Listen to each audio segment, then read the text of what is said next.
त्रिभुज के सर्वांग समता की बात मैं उस समय करना भूल गया था। यदि दो त्रिभुज आकार एवं आकृति में एक दूसरे के समान हो, दो त्रिभुज आकार और आकृति में एक दूसरे के समान हो तो सर्वांग सम त्रिभुज कहलाते हैं तथा इसकी भुजा व कोण भी समान होती है। इसकी भुजाएं और कोण सभी समान होती है यदि कोई दो त्रिभुज आकार और आकृति में समान हो तो। ठीक है, अब आते हैं हम लोग गुरुत्व केंद्र पर। ठीक है,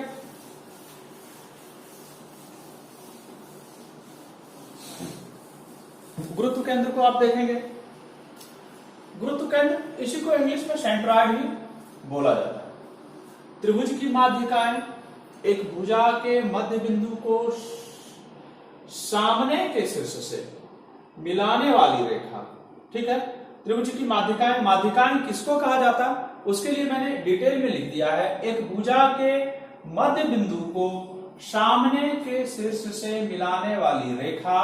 ठीक है, जिस किसी बिंदु पर मिलती है, जिस किसी बिंदु पर मिलती है वह बिंदु ही त्रिभुज का गुरुत्व केंद्र यानी सेंट्रॉइड कहलाता है। ठीक है, और गुरुत्व केंद्र माध्यिका को 2:1 में बांटती है।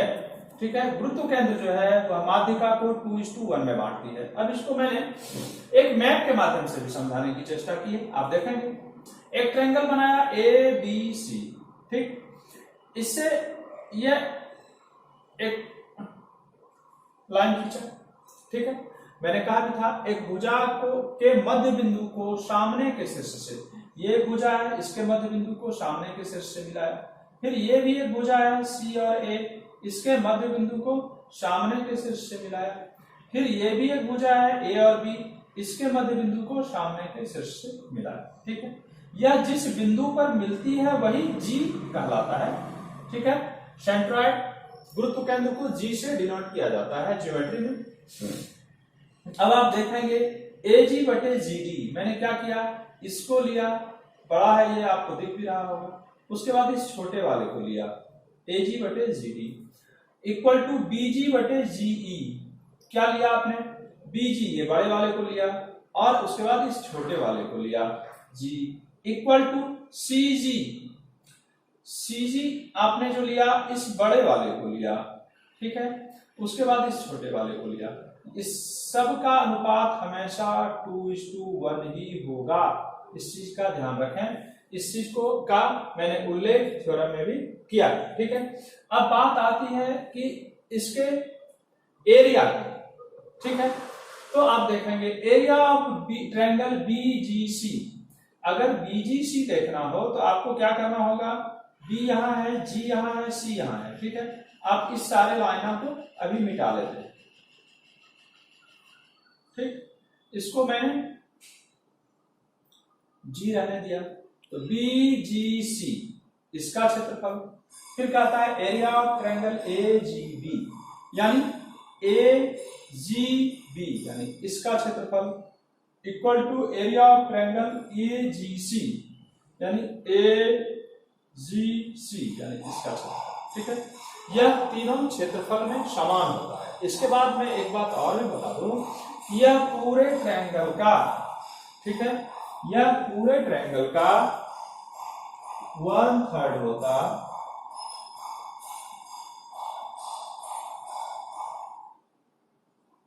ठीक है, तो गुरुत्व केंद्र को शायद खूब बेहतर समझ पा रहे होंगे। जिनको भी प्रॉब्लम होगा वह वीडियो को बार बार खोल कर देखेंगे तो उन्हें गुरुत्व केंद्र के मामले में पूरी जानकारी इस एक ही पिक्चर के माध्यम से गुरुत्व केंद्र में जितनी भी संभावनाएं सृजित हो सकती हैं सभी को मैंने रखा है। ठीक है, अब हम लोग आते हैं अंतर केंद्र की ओर।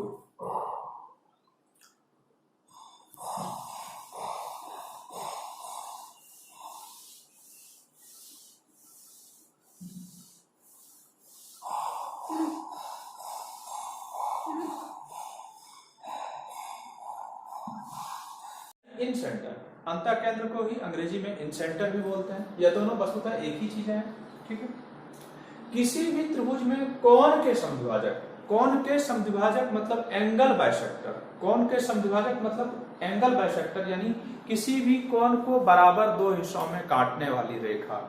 ठीक है, कोण के समद्विभाजक एक ही बिंदु पर मिलते हैं, और यह अंतःवृत्त का केंद्र या अंतः केंद्र कहलाता है। एंगल बाइसेक्टर जो भी रेखाएं किसी कोण को, किसी भी त्रिभुज में 3 कोण होंगे, तीनों कोण को जो बराबर बराबर भागों में काटेगी, वो काटने वाली रेखा जिस सेंटर पर आकर मिलेगी, जिस बिंदु पर आकर मिलेगी, वही उस त्रिभुज का अंतः केंद्र कहलाएगा। ठीक है, तो इसके लिए मैंने ट्रायंगल एबीसी खींच रखा है। आप यहाँ पर देखेंगे कि ये रेखा जो मैंने एडी खींची, वो ये कोण और ये कोण, ये एंगल बाइसेक्टर। दूसरी रेखा मान लिया मैंने सीपी खींचा, तो ये कोण और ये कोण बराबर, यानी इस कोण को बराबर काटा है। और तीसरी रेखा मैंने सीआर खींची, बीआर। ठीक है, तो इस दोनों कोण को इसने बराबर बराबर काटा। ये तीनों आकर के बिंदु ओ पर एक दूसरे को प्रतिच्छेद करती है। हाँ, तो यही बिंदु जो है ओ, यही इन सेंटर इस त्रिभुज का अंतः केंद्र कहलाएगा। उसके बाद और भी बातें होती, केंद्र से तीनों भुजा की लंबवत दूरी समान होती है। केंद्र से तीनों भुजाओं की लंबवत दूरी समान होती है, तो केंद्र यह है, तो लंबवत दूरी ये कहलाएगा। इस भुजा की जितनी दूरी होगी आर, उतनी ही इस भुजा की भी दूरी होगी आर, उतनी ही इस भुजा की भी दूरी होगी आर। यह ऑब्वियस इसलिए ऐसा है कि आप अगर वृत्त को गौर से देखेंगे और इसे केंद्र के लिए मैंने कहा यह कि इन सेंटर कहलाता, तो ये भी रेडियस है, ये भी रेडियस है, ये भी रेडियस है। इस थ्योरम में कुछ भी ऐसा नहीं है जो आपको भूलने जैसा हो। किसी भी वृत्त की जितनी भी त्रिज्याएं होंगी वह सभी समान होती है। ठीक है, उसी चीज का उल्लेख थ्योरम के माध्यम से मैंने यहाँ पर किया है। अब हम लोग आते हैं परिकेंद्र पर। परिकेंद्र यानी सर्कम सेंटर। परिकेंद्र यानी सर्कम सेंटर। किसी त्रिभुज में भुजाओं के लंब समद्विभाजक, यहाँ पर क्या था, एंगल बाइसेक्टर, यहाँ पर क्या है, साइड बाइसेक्टर। भुजाओं के लंब समद्विभाजक एक ही बिंदु पर मिलते हैं, वह बिंदु परिवृत्त का केंद्र अर्थात परिकेंद्र कहलाती है। इस तरह का भी लैंग्वेज एग्जामिनेशन में इस्तेमाल किया जा सकता है, या फिर परिकेंद्र भी लिखा जा सकता है। अब आप देखेंगे मैंने एक ट्रायंगल बना रखा है एबीसी, मैंने एक सेंटर यहां पर डाला, ये इस पर लंब गिराया, यहां पर इस पर भी लंब गिराया, और यह भी इस पर लंब गिराया। ठीक है, अब बात आती है किसी त्रिभुज में भुजाओं के लंब समद्विभाजक, तो भुजाओं पर ये लंब होना चाहिए, तो इसलिए मैंने लंब का जो सिंबल होता है ज्योमेट्रिकली वो मैंने दे दिया। भुजाओं के लंब समद्विभाजक जहां आकर मिलते हैं वही यह इस त्रिभुज का परिकेंद्र कहलाता है। अब अगर मैंने एक छायांकित लाइन इस तरह से खींच दिया, छायांकित रेखाएं खींची और इस पर एक वृत्त बना दिया, तो यह इस वृत्त का केंद्र आपको प्रतीत हो रहा होगा। केंद्र से यह क्या कहलाएगा, यह केंद्र से परिधि को छूने वाली हर रेखाएं रेडियस कहलाती है। तो यह रेडियस हो गया, यह भी रेडियस और यह भी रेडियस।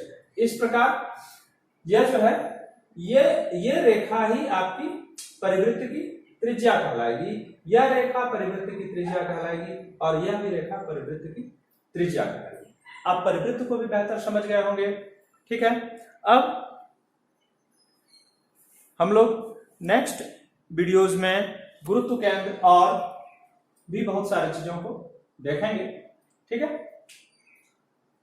धन्यवाद।